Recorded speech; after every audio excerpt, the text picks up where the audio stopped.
Every single day that we wake up, we have been gifted the opportunity of choice. You can choose to be happy or you can choose to be sad. I don't care what your situation is. You should never allow your situation to define who you are as a person. The outside is the physical manifestation of what goes on inside the brain. Things do not just happen. No one just rear-ends your car. You don't just become broke.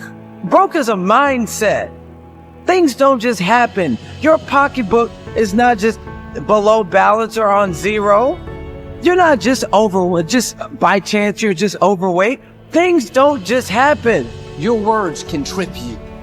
What you say can cause you to stumble. It can keep you from your potential. You're not snared by what you think. Negative thoughts come to us all. When you speak them out, you give them life. That's when they become a reality. When you say, I'll never get back in shape, it becomes more difficult. You just made it harder. When you say, I never get any good breaks, that stops the favor that was ordained for you. If you say, I'm not that talented, I don't have a good personality, that is setting the limits for your life. That is calling in mediocrity. So the recognition that negative thinking and unhappy states actually do nothing to change anything. If anything, they make it worse. So if there's enough awareness and you can suddenly look at that, and then you can ask yourself from the deeper perspective of awareness, do I want to continue to think these thoughts? Is that helpful or good? Do I really want that? Ask yourself, what is my limiting step? What is the one factor that determines the speed at which I achieve my goal, or whether I achieve it at all? Once you've answered this question, you can move on to making a plan for how to accomplish your goals by eliminating this limiting factor.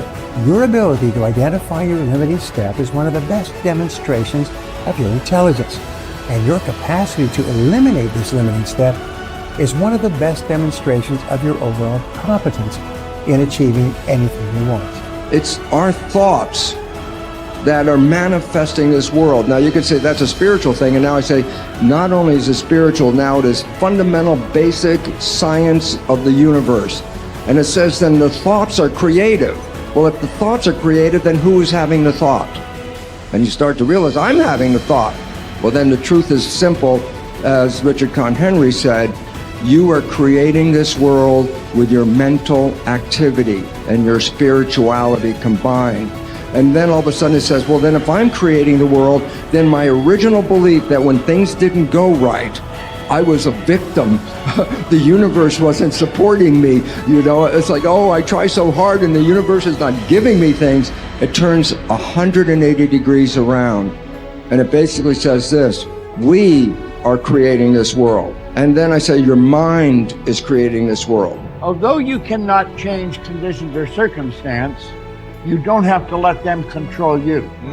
We can't control what's going on outside, but we can control what's going on inside. You know, and unfortunately, I don't think many of us have been raised to really understand that.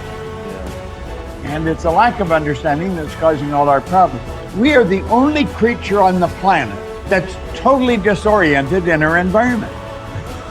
All the little squirrels, the birds, all the animals are completely at home in their environment. They blend in. You and I are totally disoriented in our environment. We've been given the mental faculties to create our own environment. However, we go right through school and we've never learned that. We have higher faculties and the average person has no knowledge of how to operate with them, how to develop them. We have perception, the will, reason, imagination, memory, and intuition. Now, those mental faculties, they're not just words, they're actually mental faculties that we can use to take control over our world and to create the environment that we want. But unfortunately, we grow up, we don't know that. We've been raised to live through by what we see, hear, smell, taste, and touch, our physical senses. And we've been raised to be controlled by what's going on outside. As little kids, will you listen to what I'm telling you? Will you look at this? You know, and so it's all outside. We get our report card and that tells us what kind of student we are. But it really tells us where our mind was at for a few minutes 3 weeks ago. Got nothing to do with who we are. So I think we're raised in ignorance, actually. There's a very small percentage of the population that have a reasonably clear understanding of who they are and what they're capable of doing. But the ones that do are in the minority. People think that the purpose of memory is to remember the past. And that's not the purpose of memory. The purpose of memory is to extract out from the past lessons to structure the future. And that's the purpose of personal memory. And so you're done with a memory when you've extracted out the information that you can use to guide yourself properly in the future. So if you have a traumatic memory, for example, that's really obsessing you, if you analyze that memory to the point where you figured out how you put yourself at risk and you can determine how you might avoid that in the future, then the emotion associated with that goes away. So memory has a very pragmatic function. And cultural memory is the same thing, is that we need to extract out stories from our past that structure our future. And we need that because, well, first of all, if you don't have a purpose, let's say, it isn't that your life becomes neutral in a meaningless sense. It's that your life becomes characterized by unbearable suffering, because the baseline condition of life is something like unbearable suffering. And what you have to set against that is a noble and worthwhile purpose. And hopefully your determination of that purpose is buttressed to some degree by the wisdom of the past, because you can't conjure something like that up on your own. And if you provide people with nobility of purpose, then they can tolerate the suffering of existence without becoming entirely corrupted by it. And cultures that don't do that, it isn't even so much that they die, it's that cultures that don't do that are dead. They're done. They don't have a story anymore. They don't have a call to adventure. And then, well, then everyone suffers stupidly as a consequence. It's a very bad thing. So Churchill made the same observation that many of the great psychologists and philosophers made in the early part of the 20th century. It's like, bring the story forward and propagate it and make it the most noble possible story. And then you motivate people to transcend themselves, which they need to do. So yes, he's exactly right in his diagnosis. In order for us to become abundant, we have to overcome the old personality. And that's 95% of who we are, right? Yes. So then, the side effect of the beginning of this process is a lot of discomfort. It is a lot of discomfort because you're stepping outside the known into the unknown, and now you can't predict. It's scary. No, you'd rather hold on to your lack. The pain, and the suffering. Rather tell the story of that. At least it makes you feel something that's familiar. Mm-hmm. When you step outside and you're saying, I'm not going to complain about money any longer. I'm not going to complain about I don't have any. I'm not going to judge other people who do. I'm not going to say I can. I'm not worthy. It's never going to work. All those things got to go. I'm not going to feel lack. I'm not going to feel unworthy. I'm not going to feel separation. I'm not going to feel resentment. These are the things that are keeping my reality the same. Now it's no longer about abundance, it's about who you become. Mm-hmm. The most successful people are long-term thinkers. They look into the future as far as they can to determine the kind of people they want to become and the goals they want to achieve. They then come back to the present and determine the things that they will have to do or not do to achieve their desired futures. This practice of long-term thinking applies to work, career, marriage, relationships, money, and personal conduct.